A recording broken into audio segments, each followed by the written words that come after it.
Well, greetings to all of you once again.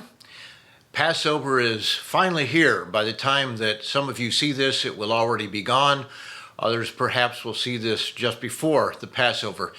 But it's coming up. This is Thursday where we are, and of course in other parts of the world it's already Thursday night or even Friday morning. Passover will be here very quickly. Mr. Wally Smith is traveling to Houston for the Passover and the first day of unleavened bread. Mr. Dexter Wakefield and Dr. Douglas Winnail are going to different parts in Florida.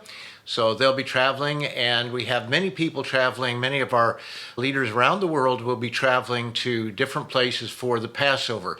So we do ask that all of you remember them in your prayers for safe travels, that they can be safe, healthy, and well so that they can conduct the Passover services and give the sermons on the first day of unleavened bread and give a little bit of variety to some of the areas that don't have an extra speaker as much as we do down here.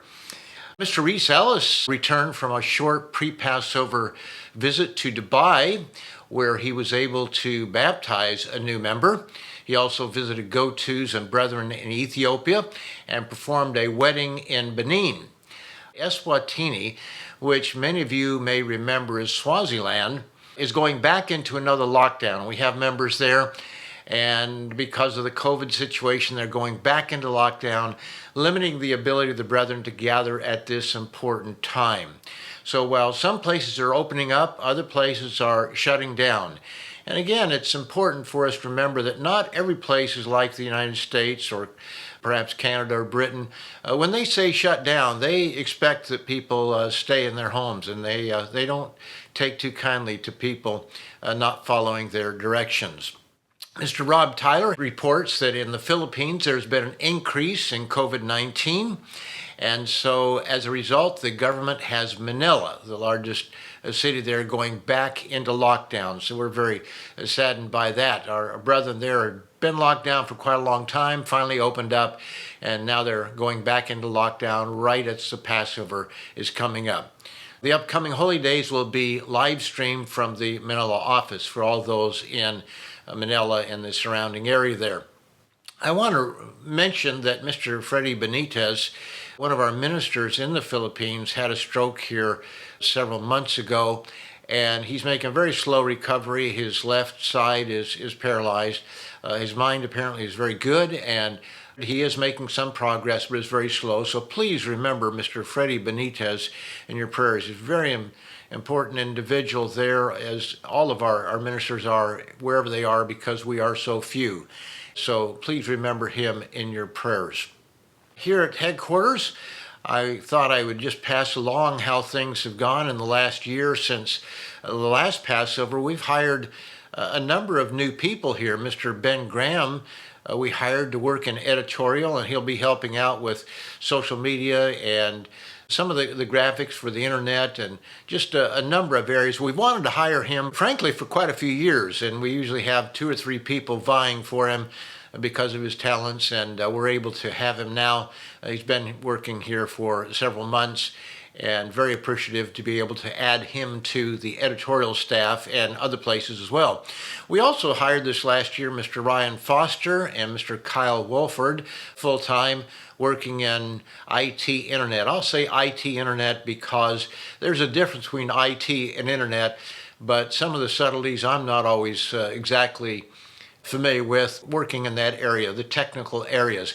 And also we are hiring Michael and Rachel Cassie from the Kansas City congregation, 2 younger people that I've known for many years, even as teenagers, and they'll be beefing up social media, internet, IT, those areas there. And Mr. Cassie has a degree, I think it's in computer engineering, but had many years experience now in the world in general, and we're very happy to have them. They're not here yet. They stopped by here last week, but we'll be moving here in the next few months.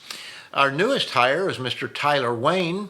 He's going to be assisting Mr. Rod McNair with festival and a number of other duties. Mr. McNair has just been so overwhelmed with so many things that he's been doing that he was just begging for an assistant, and so we finally have been able to hire an assistant. And it's just amazing that in the year of COVID that God has provided the finances to be able to hire some new people that are very badly needed. So we're very happy to have Mr. Wayne, Tyler Wayne here. He just came aboard this past week.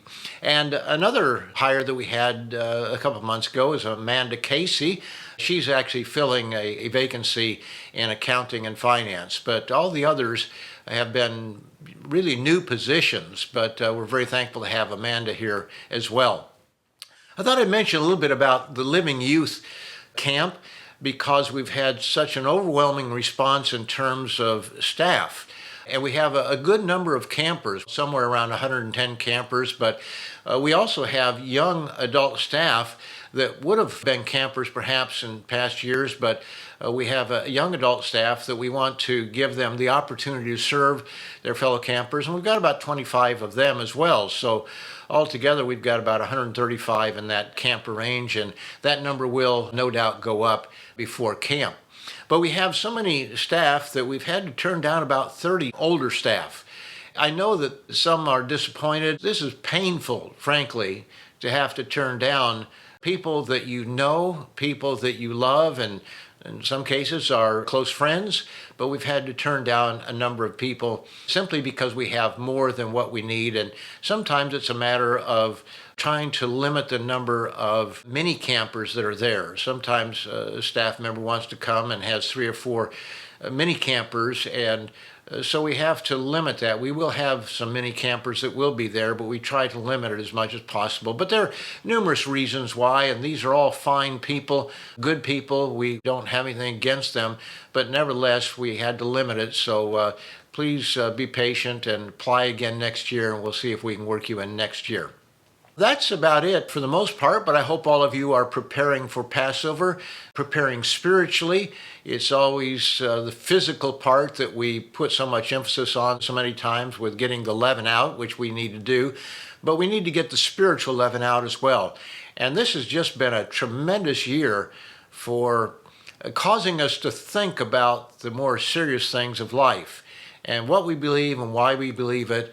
And it's been quite a year for us. So I know personally it's been a very rewarding lead up to the Passover for me in personal evaluation. I hope it has been for all of you.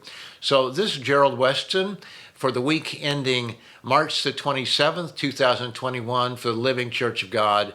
Have a wonderful Passover, Sabbath day, and first day of unleavened bread, and a wonderful feast. And I won't have one of these updates next week because I'll be traveling, but I hope that all of your days go very well. Bye for now.